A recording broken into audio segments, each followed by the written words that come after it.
When Jesus had crossed again in the boat to the other side, a large crowd gathered round him and he stayed by the lake. Then the president of the synagogue came up, named Jairus, and seeing him, fell at his feet and begged him earnestly, saying, "My little daughter is desperately sick. Do come and lay your hands on her that she may be saved and may live." Jesus went with him and a large crowd followed him. They were pressing all round him. Now there was a woman who had suffered from a hemorrhage for 12 years. After long and painful treatment under various doctors, she had spent all she had without being any the better for it. In fact, she was getting worse.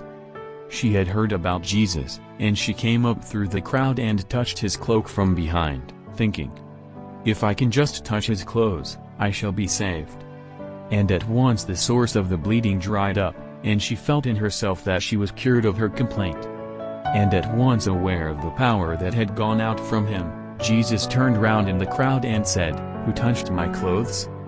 His disciples said to him, "You see how the crowd is pressing round you, how can you ask, 'Who touched me?'" But he continued to look all round to see who had done it. Then the woman came forward, frightened and trembling because she knew what had happened to her, and she fell at his feet and told him the whole truth. "My daughter," he said, "your faith has restored you to health, go in peace and be free of your complaint."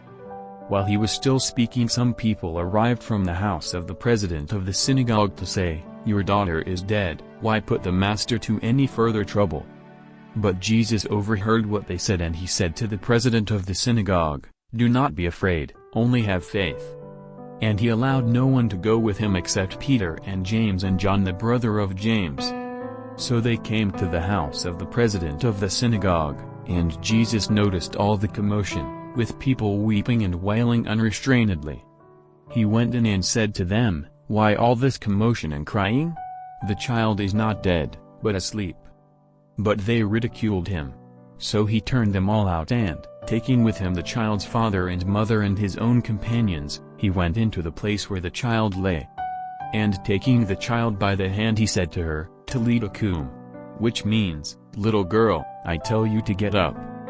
The little girl got up at once and began to walk about, for she was 12 years old. At once they were overcome with astonishment.